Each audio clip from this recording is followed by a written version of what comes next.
अस्सलाम वालेकुम and welcome to this video. आज मैंने सोचा कि आज मैं अपनी सोइंग मशीन का ट्यूटोरियल शेयर करूं।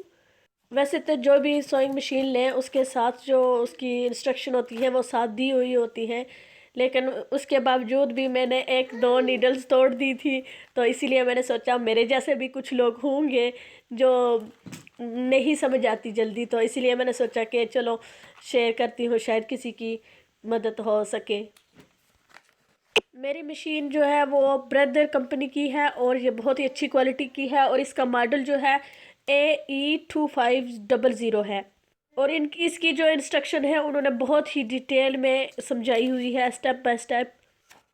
वारंटी कार्ड साथ होता है, तो उसकी जितनी मुद्दत होती है, अगर मशीन ख़राब हो जाए तो वो फ्री फिक्स कर देते हैं या न्यू मशीन भी मिल जाती है। पहला साल डट का यूज़ करें ताकि अगर कोई ख़राबी पड़ जाए तो वो फिक्स करवा सके। यहाँ पर कुछ पैटर्न वगैरह भी दिए हुए हैं कि आप कौन कौन सी चीज़ें आप बना सकते हैं इस मशीन के साथ, और काफ़ी ज़्यादा चीज़ें आप इसके साथ बना सकते हैं। यहाँ पर ये जो पिलो केस बनाया है ये भी पैच वर्क है। तो उसके बाद ये एक सीडी है और ये भी मशीन की है, और इसमें सारी इंस्ट्रक्शन दी हुई है कि इसको कैसे यूज़ करना है, स्टेप बाय स्टेप सारी इंस्ट्रक्शन इसमें है और बहुत ही डिटेल में बताया गया है। मैंने तकरीबन साल हो गया है इस मशीन को लिए हुए, लेकिन चीज़ें सारी मैंने अभी संभाल के रखी हुई हैं। और ऐसे जैसे मैं कोई प्रोजेक्ट फिनिश करती हूँ तो पैक करके दोबारा रख देती हूँ ताकि कोई डस्ट वगैरह ना पड़े और ख़राब ना हो जाए मशीन। और ये एक्सेसरीज़ जो मशीन के साथ आती हैं, यहाँ पर ये डबल नीडल है, ये अभी मैंने यूज़ नहीं की, इसका मुझे नहीं पता कि कैसे करते हैं। और 3 के 4 आई थिंक इसकी जो स्टैंडर्ड नीडल्स होती हैं वो थी साथ। जो मैंने 2 तो तोड़ दी है, एक रहती है आखिरी जो मैं अभी यूज़ कर रही हूँ वो। उसके बाद ये कुछ फुट्स हैं, और ये जो छोटा सा कोइन नज़र आता है यहाँ, ये नीडल वगैरह फिक्स करने के लिए है, आप इसके साथ फिक्स कर सकते हैं। और ये नीडल, ये डंडी सी जो है ये वाली, जो अगर आपने बॉबिन में धागा डाला हुआ है और मैचिंग जो उसकी थ्रेड है उसके साथ मिलाकर ऐसे रख सकते हैं। और ये जिपर फुट है, इसके साथ जो जिप है वो लगाई जाती है। और ये दूसरा जो है ये बटन सोइंग फुट है और मीडियम साइज़ का है, और मीडियम साइज़ का जो बटन होता है वो आप इसके साथ स्टिच कर सकते हैं। ये भी अभी मैंने यूज़ नहीं किया, और ये वाला मैंने यूज़ किया है, ये काफ़ी अच्छा है और बहुत आसानी रहती है। बटन होल्स सीने के लिए बहुत आसानी के साथ इसके साथ सिलाई कर सकते हैं। अब आ जाते हैं मशीन की तरफ, और ये मशीन जो है वो बहुत ही लाइट वेट है, आप इसको उठाकर कहीं भी रख कर यूज़ कर सकते हैं। ये इसका पैडल है और इसको आप पाँव की मदद से यूज़ करेंगे। अगर आप अपने फुट का दबाव ज़्यादा डालेंगे तो मशीन बहुत ज़्यादा तेज़ चलना शुरू कर देगी, अगर आप स्लो रखेंगे तो आप लाइट प्रेशर डालेंगे। ज़्यादा मशीन को तेज़ नहीं चलाना, वरना जो नीडल है वो टूट जाती है। और उसके बाद इसका कवर भी साथ में है।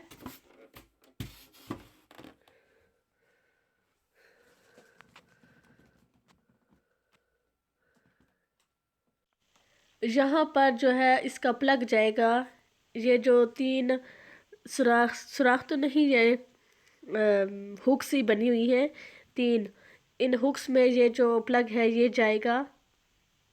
इनको अच्छे तरीके से इसके अंदर रखना है। ये जो लाइनें बनी हुई है, लाइनें वाली जो साइड है वो आपने अपनी तरफ रखनी है, और उसके बाद इसमें प्लग इन कर देना है। और यहाँ पर ये इसका बटन है स्विच ऑन एंड ऑफ करने के लिए। मशीन को उसी वक्त ऑन करें जब आपने पूरी तैयारी कर ली हो और यूज़ करना हो। तो अब यहाँ पर मैंने सेट कर ली है। जब इसे आप ऑन करेंगे तो यहाँ पर जो नीडल की जगह है यहाँ पर लाइट ऑन एंड ऑफ होगी। जब आप बटन दबाएंगे तो यहाँ पर लाइट अगर ऑन होती है तो मतलब ये है कि प्लग इन हो गई है, मशीन तैयार है यूज़ करने के लिए। डंडी जो है यहाँ पर हमने धागा रखना है, नलकी रखनी है। ये स्टिक ऊपर नीचे हो जाती है, ऊपर खींचेंगे तो बाहर आ जाएगी, तो नीचे दबाएंगे तो नीचे चली जाएगी। और उसके बाद सारे स्टेप मशीन के ऊपर भी लिखे हुए हैं कि आपने इसको कैसे यूज़ करना है। और ये जो व्हील सा बना हुआ है, ये आपने स्टिच की लेंथ कितनी रखनी है उसका हिसाब किताब है कि आपने स्टिच ज़्यादा लंबा रखना है या कम रखना है। अगर ज़्यादा लूज़ करना है तो आपने राइट साइड की तरफ जाना है, और अगर कम करना है तो लेफ़्ट साइड की तरफ जाना है। जो नंबर 3 वाली साइड है उस साइड पर जाएंगे तो लूज़ टाइट स्मॉल हो जाएगा, और अगर आप दूसरी साइड वन साइड वाली जाएंगे तो जो दाग स्टिच है वो लंबा हो जाएगा। यहाँ पर सारे पैटर्न भी दिए हुए हैं कि कौन कौन से स्टिचेस ये मशीन कर सकती है, तो आप इन नंबर्स को यूज़ करके चेंज कर सकते हैं। धागा डालने के लिए सबसे पहले हुक जो है, ये जो बनी हुई है हुक, छोटा सा इसके अंदर कांटा सा है, उस कांटे के अंदर से धागा गुजारना है। और नंबर 1 ये जो लिखा हुआ है इससे फिर नीचे की तरफ जाना है।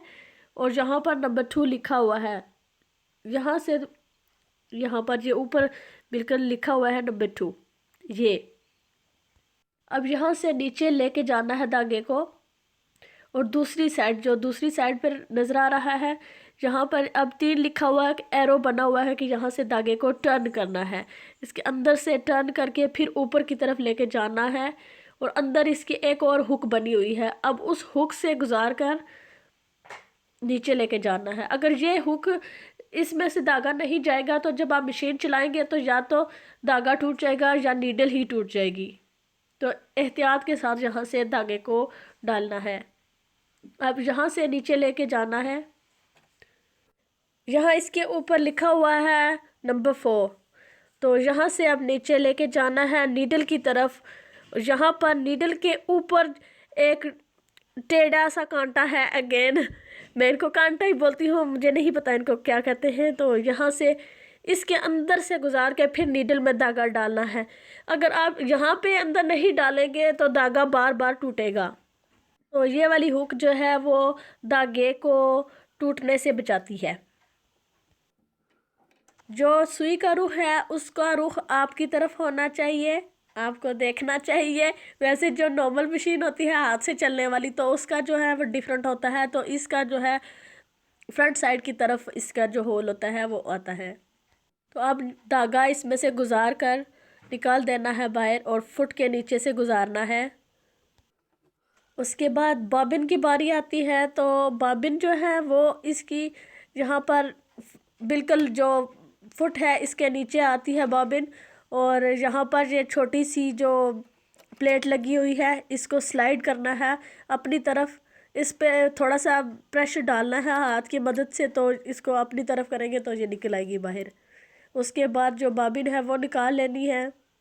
और यहाँ पर भी बॉबिन के लिए भी जो जगह बनी हुई है वहाँ पर भी इंस्ट्रक्शन दी हुई है कि इसको कैसे इन करना है। इसको अंदर डालकर यहाँ पर एक छोटा सा हुक है, तो उसके साथ में रख कर दूसरी तरफ स्लाइड कर देना है। जो एरो का निशान नज़र आ रहा है धागे को इसकी तरफ कर देना है, और प्लेट ऊपर दोबारा बंद कर देनी है।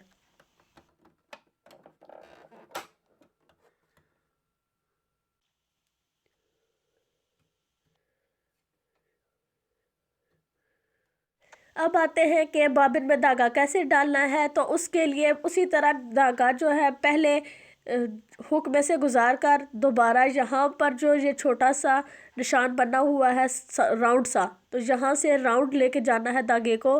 राउंड लेके यहाँ से ऐसे, और फिर दोबारा इसके ऊपर से निकाल कर उधर जो फिरकी है इसमें धागा डालना है। तो फिरकी में एक होल बना होगा, उस होल में से गुजारना है धागे को। फिरकी की बाहर वाली साइड से धागे को नहीं डालना, बल्कि जो उसके अंदर वाली साइड है वहाँ से धागे को गुजारना है। यहाँ से धागे को अंदर लेके जाना है, और यहाँ से हाथ की मदद से पकड़ कर रखना है। अब इस फिरकी को बिल्कुल उसी साइड पे लेके जाना है जहाँ पर धागा जो लगाया हुआ है नल की, उसी के साथ एक और स्टिक है यहाँ पर, ये जो है ऊपर डंडी सी नज़र आ रही है, इस डंडी के ऊपर फिरकी को रख देना है और हाथ की मदद से थोड़ा सा प्रेस करना है और ये इसके अंदर चली जाएगी। और धागे को अब पकड़े रखना है, दूसरे हाथ से छोड़ना नहीं है अभी। अब इसको अंगूठे की मदद से दूसरी साइड की तरफ स्लाइड करें तो ये जो ऊपर छोटी सी प्लेट बनी हुई है इसके साथ अटैच हो जानी चाहिए। मशीन को ऑन करें तो धागा जो है वो फिरकी में आना शुरू हो जाएगा फिर। और जब फिरकी फिल हो जाए तो आपने इस उसी तरीके से अपोजिट साइड पर स्लाइड करना है तो ये निकल आएगी बाहर। और ये जो मैंने सिक्का सा दिखाया था ये वाला मैं बताती हूँ कि यहाँ पर जो नीडल है इसको चेंज करने के लिए यूज़ किया जाता है। यहाँ पर इसको ऐसे लूज़ करने के लिए और टाइट करने के लिए, नीडल टूट जाए तो आपने चेंज करनी है तो इसकी मदद से आप चेंज कर सकते हैं। अब इसकी काफ़ी चीज़ें रह गई हैं जो मैं फुट वगैरह हैं वो मैं यूज़ करके बताऊंगी, इंशाल्लाह आने वाली वीडियोस में शेयर करूंगी। तो आज की वीडियो उम्मीद है कि आपको अच्छी लगी होगी। अगर अच्छी लगी तो प्लीज़ लाइक एंड सब्सक्राइब कर दें। Thank you for watching and अगली वीडियो तक अल्लाह हाफिज़।